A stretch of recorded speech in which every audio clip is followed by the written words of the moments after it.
Good afternoon. It is Monday, August 18th, 2025, and these are the 4 things you need to know this afternoon. 4 stories today tied together by one theme: what happens when truth, power, and consequences finally intersect. Let's begin. First, in Washington, D.C., President Trump and Volodymyr Zelensky have met today in the Oval Office. Volodymyr Zelensky, despite early rumors, was wearing a suit. This is their first interaction at the White House since that famous blow-up some time ago.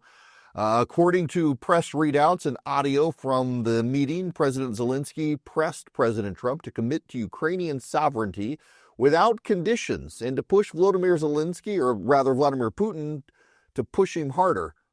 What's made headlines, though, is what the president didn't rule out. When asked if the United States might send troops as part of a security guarantee after a ceasefire, the president responded, quote, "Ukraine deserves long-term peace and will consider every measure that ensures it."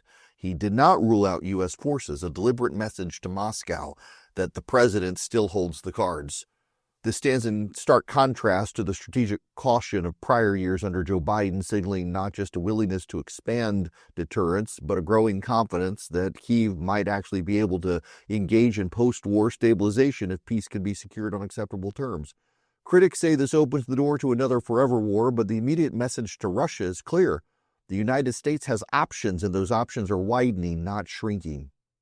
Up next, there's a bizarre intel proposal, and it's socialism by another name in Washington, D.C., that conservatives should actually not be thrilled with. The Wall Street Journal reports the Trump administration is internally floating an idea that should stop us all in our tracks: having the federal government take an equity stake in Intel, the world's most iconic American semiconductor maker, in exchange for CHIPS Act funds. Put bluntly, Washington gives Intel money and the Treasury takes ownership in return. Officials pitching this frame it as strategic alignment. In reality, it's industrial socialism, exactly what conservatives have warned about, except it's coming from the right.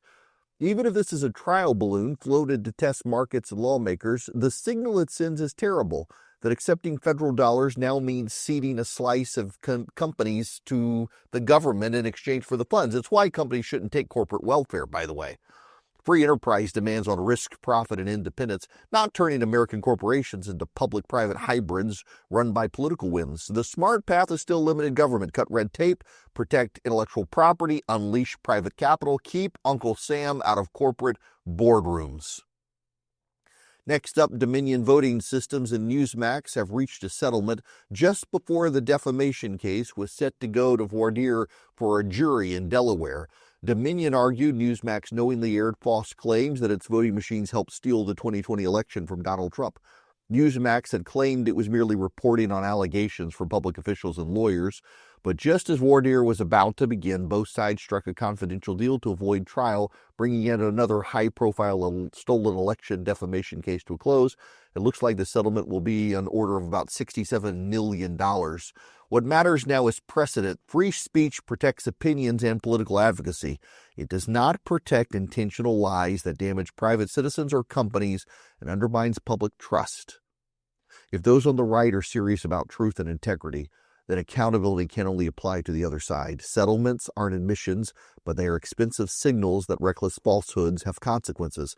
Without a standard tethered to reality, the entire country gets stuck in a fever swamp where no election result is ever believed and no institution is left standing. And it's simply not good to be peddling lies to the American public in this day and age, particularly in these circumstances. Were there problems in 2020? Yes. Did Dominion voting systems throw the election? No. Finally, we move to the redistricting wars and how California may burn the Democrats down. Texas Democrats have ended their 9-day walkout and returned to the state capitol in Austin. They've attempted to block a vote on new Republican-drawn congressional districts. They failed. Now the maps are back on track, likely cementing Texas's Republican delegation deeper into place. Meanwhile, California Governor Gavin Newsom is considering redrawing his state's congressional maps in response in an effort to gain House seats for Democrats. They may not be able to do it. They may not be able to amend the Constitution. They may have a judicial backlash. Texas will have to go to court again, undoubtedly. A fresh analysis, however, shows the numbers don't cut the Democrats' way. According to projections released this morning, Democrats may pick up 4 to 5 seats in California, possibly a few in New York in a best-case scenario. But in response, Republican-controlled legislatures across the Midwest and South could redraw their own maps to grab anywhere from 7 to 10 seats. In other words, Newsom's escalation could hand the Republicans a net advantage over the next decade.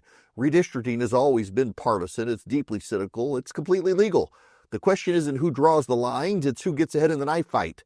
And history keeps proving the point. Democrats who try to out-hardball Republicans in the game right now often end up gerrymandering themselves into the minority for years to come.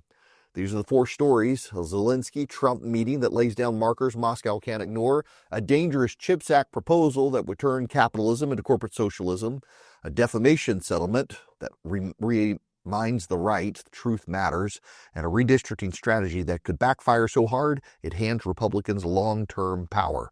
That's the 4 things you need to know this afternoon. I'm Erick Erickson. Please stay informed.